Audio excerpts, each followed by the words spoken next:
Hi, my name is Donnie Goodwin and I'm the Yankee Frugalist. Today we're making an apple coffee cake. We like to make just a couple of meals on Sunday, so we'll have a brunch and then we'll have a big dinner like at 2 or 3. So this apple coffee cake is something that we have quite often. Now I'm going to start out by greasing my pan here.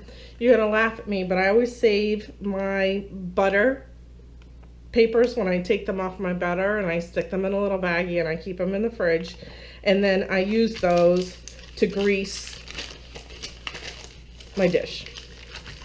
So keeps your hands clean. Can't say it saves you a lot of money, but it is convenient.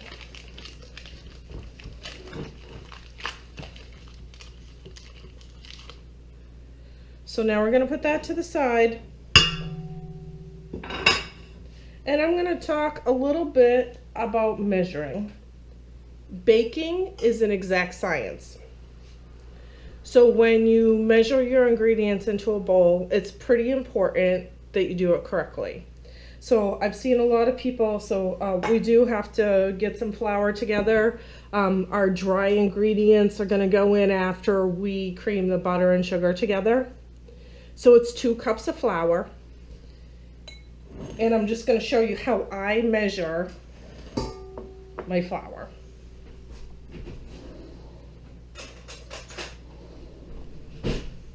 So what I do, and I am using King Arthur flour. I know that's an expensive flour. You can of course use all-purpose. It is less expensive, no-name brand from the store. But I do like this. I clip coupons for it. I try to buy the best ingredients I can afford. So you can see I'm scooping my flour into this cup, and I'm going to overfill it a little bit.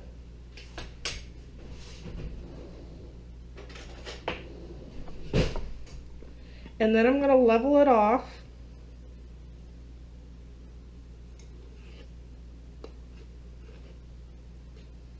And then I'm going to put it in my bowl. Now, if you take your cup and jam it into your flour bag and jam the flour into there, you're going to get a lot more flour pushed down into this, and then your recipe is not going to come out right. Now, in an ideal world, you would be weighing your ingredients, but most people don't have a scale. I certainly don't. This is a way to help you to make sure that your ingredients are correctly measured.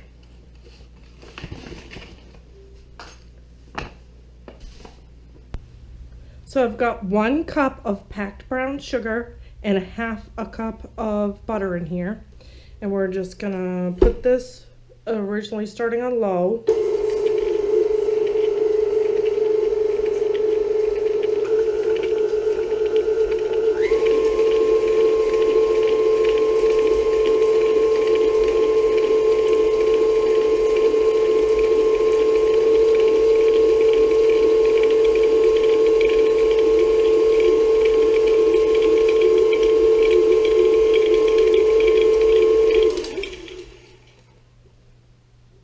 And you are going to have to probably scrape your bowl here once or twice, so I'm going to do that. You can see I still have some butter in here that's not mixed up, so we're going to put that in the bottom.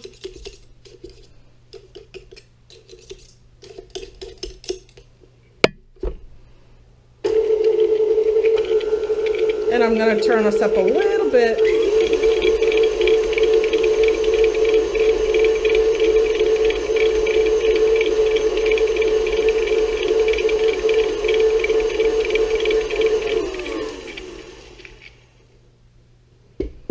So that's mixed up pretty well. And now our directions to say to add in our 2 eggs. So I'm going to do that. Scrape my sides again to get all so that'll get all incorporated in.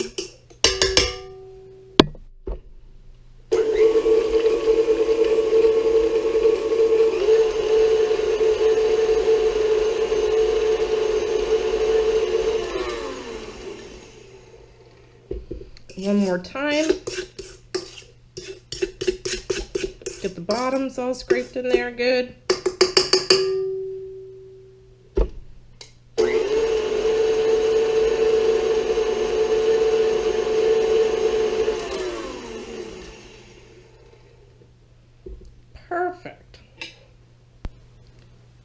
next thing that my directions tell me to do is sift that flour mixture I made, the flour, the cinnamon, and the baking powder. So I'm just gonna put some of that in my sifter here.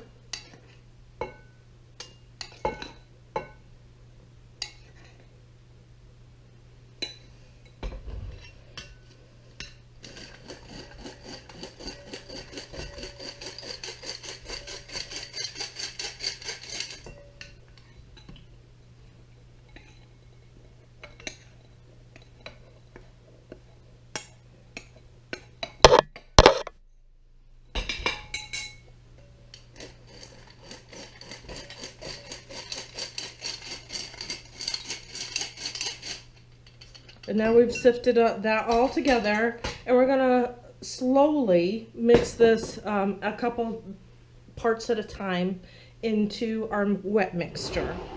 And we're gonna do that by hand. We're not gonna do that with the mixer. So we're just gonna put a little bit in here. And then combine that until it's just wet.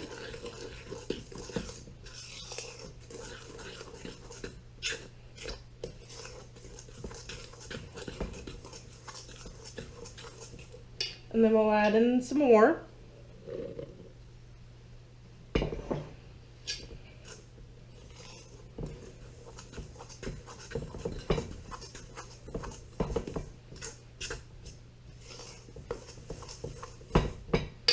Now we also have 1 cup of yogurt that's going in here, and I used a vanilla yogurt that I happen to have in the fridge. It's a Stonyfield yogurt, and I didn't have quite a cup, so you're gonna laugh at me. I literally was like less than 1/8 of a cup short, so I added a little bit of applesauce in there to fill that out.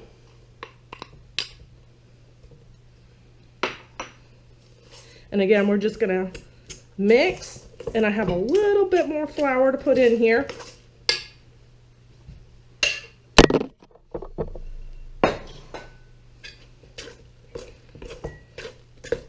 And we're going to mix just until that's combined. And then we're going to add in our apples.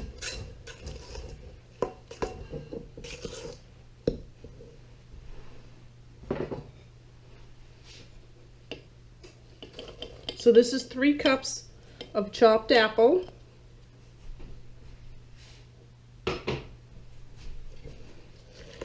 And we're going to combine this in here. And this is going to get poured into that baking dish, just like this. Just make sure you get everything off the bottom there and everything's combined in. See how I have a few dry ingredients? You want to make sure that's mixed well.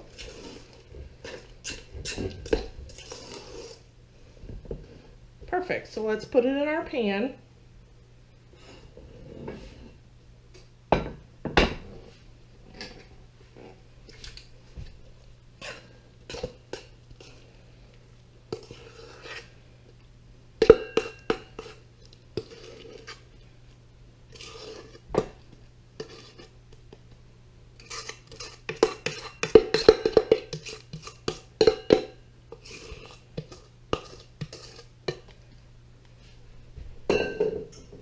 We're just going to spread this out till it's nice and even, and then we're going to make the topping.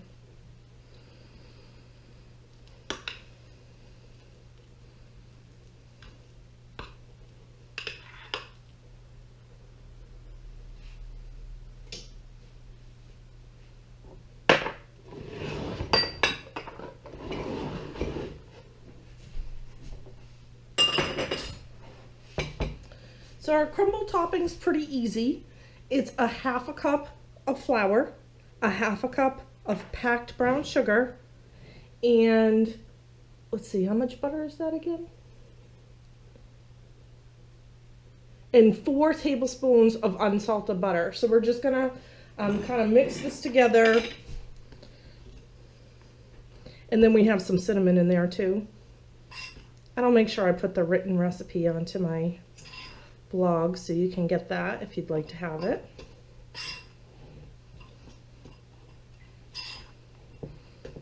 This is kind of like making a pie crust. You want this to kind of be in a nice little crumbly mess. And you can get a pastry cutter to do this if you want to buy one, but you really don't need to.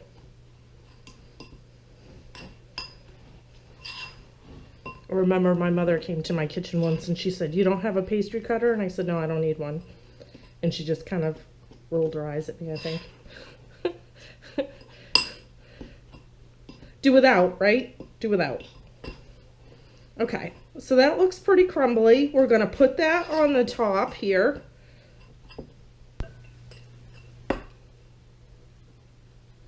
We're just going to spread that out. Nice and even.